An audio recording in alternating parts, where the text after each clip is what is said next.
Halo pemirsa, apa kabar Anda? Dimanapun berada, dari Sabang sampai Merauke, dari Miangas sampai Pulau Rote.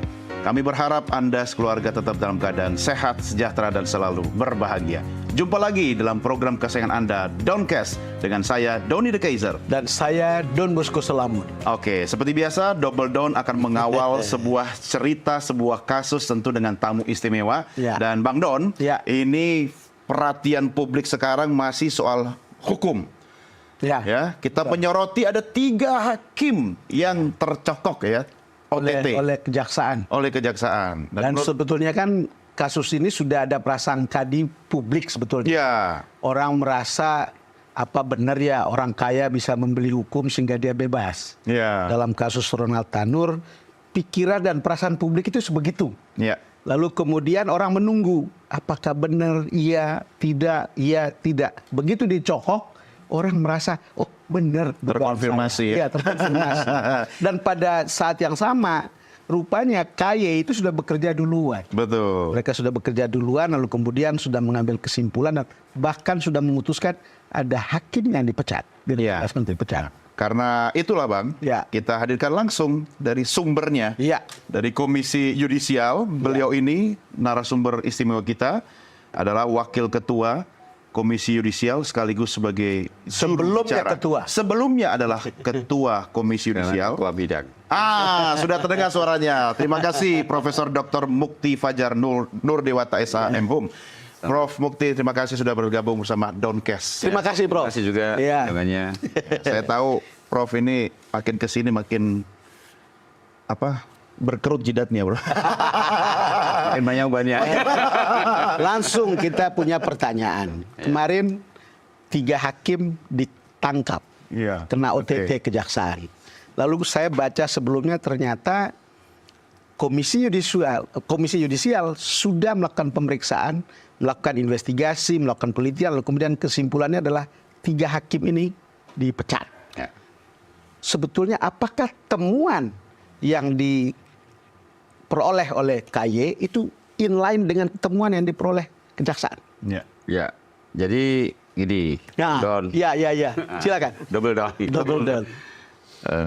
Untuk KY memang ini ada dua perkara. Ya. Yang pertama itu soal vonis bebas. Vonis Ya, bebas ini ya. kemudian menjadi perhatian publik.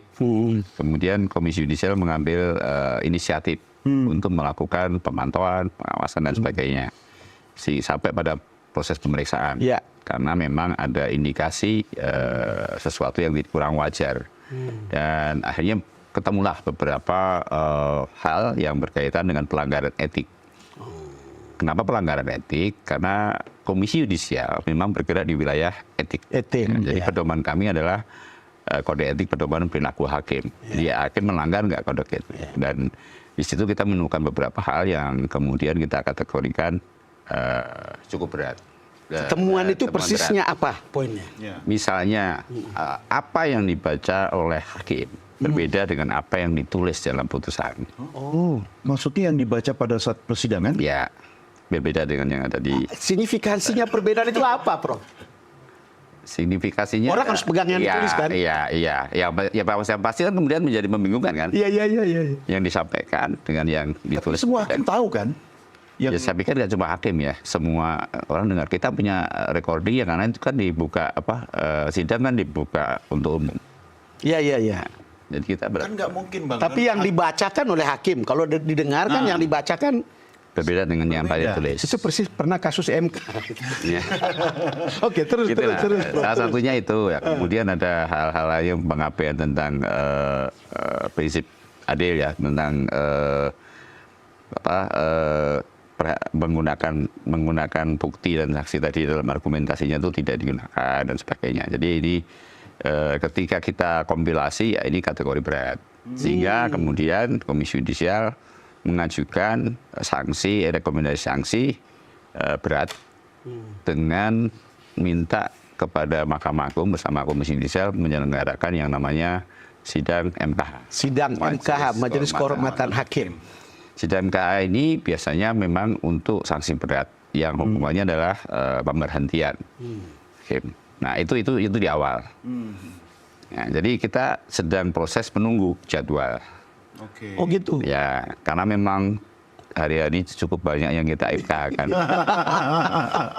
Banyak yang di MK kan ya. Ada hal yang mungkin publik ingin tahu. Untuk tahun 2003 aja ya, itu yang sanksi ringan, sanksi sedang, sampai yang MKH, itu tertinggi MKH.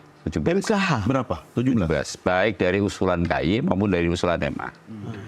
Untuk tahun ini sampai akhir Belum ada datanya. Mudah-mudahan jangan kebanyakan lah. Jangan, semoga jangan lebih dari tahun kemarin. Ada nggak laporan dari korban misalnya terhadap keputusan itu yang sampai ke KY, lalu itu salah satu basis kenapa KY kemudian meneliti? Ya waktu itu kan kemudian disuarakan ya teman-teman DPR ya. Betul. Kemudian awalnya memang inisiatif KY punya hak inisiatif untuk ketika menjadi perhatian publik maka nggak usah nunggu laporan. Gitu kan. Okay. Tapi kan kemudian ada juga yang melapor secara resmi. Waktu itu keluarganya didampingi oleh Mbak Oneng siapa? Iya. Rike Rike Pitaloka. Ya, sampai Yang KY. vokal waktu itu. Dilaporkan semuanya secara detail. Jadi semakin kuat itu informasi, bukti-bukti, data dan sebagainya. Sebentar, Bang Don. Kalau kayak kita ini di studio kan ada teleprompter. Iya. Kemudian ketika teleprompter ada masalah, kita bisa baca naskah atau berimprovisasi. Betul. Tapi saya tidak bisa membayangkan kita dalam sebuah persidangan dan itu putusannya, Prof ya. Apa yang ada di naskah, dan itu dipegang oleh hakim anggota kan? Iya. Tapi kemudian Tidak dikoreksi juga sama. bisa berbeda itu gimana? Jadi itu, begini, pada proses pemeriksaan itu, pada saat dibacakan, itu kan kemudian seharusnya sehari itu keluar lemutasi, minutasinya. Setelahnya. Setelah dibacakan keluar. Minutasi berdasarkan yang diucapkan atau? Tadi yang dibacakan kan. Iya. Nah ini mundur 6 hari. Oh, ada apa? Nah itulah celah. Memang KY tidak berwenang berkaitan dengan apa yang diputuskan, tetapi karena hakim independen putusan itu menjadi salah satu pintu masuk KY untuk melihat ada nggak potensi atau indikasi pelanggaran etik. Iya. Nah, tadi misalnya ketika itu kenapa mundur gitu, begitu ditunggu mundurnya dibuka. Ya, tapi KY berpikir bahwa ada sesuatu di belakang itu. Sesuatu itu apa? ya tadi misalnya kenapa ini jadi lama, Main-main ya. ya kan? Jadi lama. Begitu keluar kita cek beda dengan apa yang diucapkan. Jadi kita punya recordingnya gitu kan. Itu kemudian berbeda. Artinya, maksud saya begini, apakah ada dugaan ini jangan-jangan dia disuap atau diancam atau apapun lah sampai begini gitu? Pastinya ada indikasi-indikasi ke sana. Tapi pada saat kita komisi bisa memutus mengajukan MKH tadi, itu dari fakta-fakta yang ada. Dan fakta-fakta yang ada itu memang belum sampai ke yang sekarang kayak OTT ini. Bahwa waktu itu ada potensi seperti itu, ya memang kita sudah dapat informasi lah. Tapi kan kita nggak bisa memutus kalau nggak. Iya benar. Cuma bayangan saya gini, Prof, ketika apa yang terucap dari mulut hakim berbeda dengan naskah yang tertulis, dan kok berani hakim kemudian melakukan itu, sementara kan harusnya kan tahu akan ada pemeriksaan atau gimana tuh, Prof? Persoalannya kan kemudian soal integritas ya, soal kalau kapasitas saya pikir hakim tahu lah ya. Kan nggak mungkin alasannya salah ketik gitu, hanya kekurangan satu kata misalnya tidak atau ya gitu. Ya kalau satu kata ya itu masih maklum ya, dia enggak.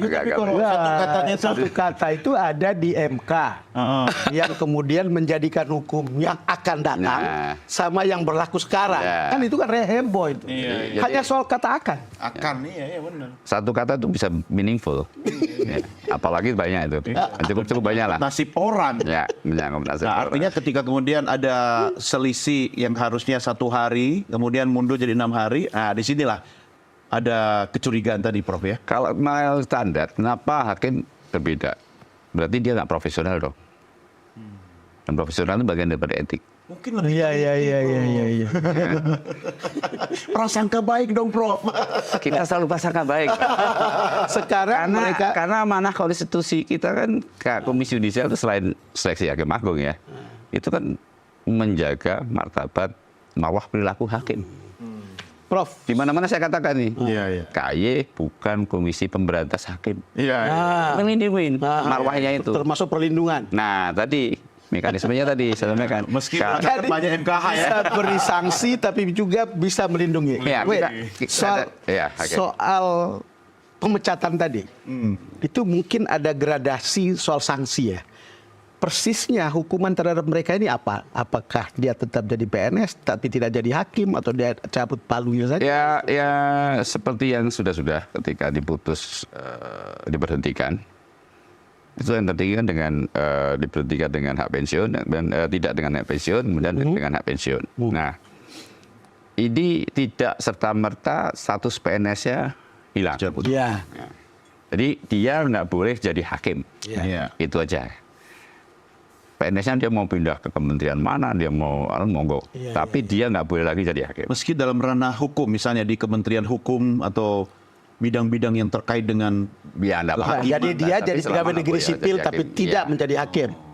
Di pegawai misalnya di Kemenkumham gitu ya, Iya. bisa-bisa aja. Nggak ada larangan soal itu. Tapi dia nggak boleh memutus lagi. Bagaimana setelah Prof mendengar ternyata ada uang 20 miliar? Kaget, tapi nggak banget juga. apa, Prof? Kecil atau apa ini? Kaget, tapi nggak- karena apa ya? Pasti ada sesuatu itu kan dari awalnya kan itu. Nah, terbukti bener kan. Oke. Makanya itu kita bilang informasi lain ketiga. kan. Ya. Sekarang Jadi 20 dari miliar. awal yang masih sifatnya rumor, informasi selentang-selenting gitu kan. Begitu bener. Nah, bener kan? 20 miliar ini kan sesudah kejadian. Ya. Jangan-jangan sudah ada juga sebelumnya. DP. Makanya kita perlu tanya para komisioner KY tentang itu. Kan DP biasanya berapa persen, Bang? 15%, 20%. Bisa lebih besar. Nah, atau 50-50 gitu ya. Ini pelunasan gitu. Tapi itu nanti dijawab ya. Iya. Karena sebaiknya sekarang kita menyiapkan teh dan kopi dulu. Karena di segmen berikutnya akan lebih bikin ruwet lagi, Prof. Tapi saya lihat Prof sudah siap semua dengan data ya. Oke, pemirsa jangan kemana-mana. Downcast segera kembali sesaat lagi.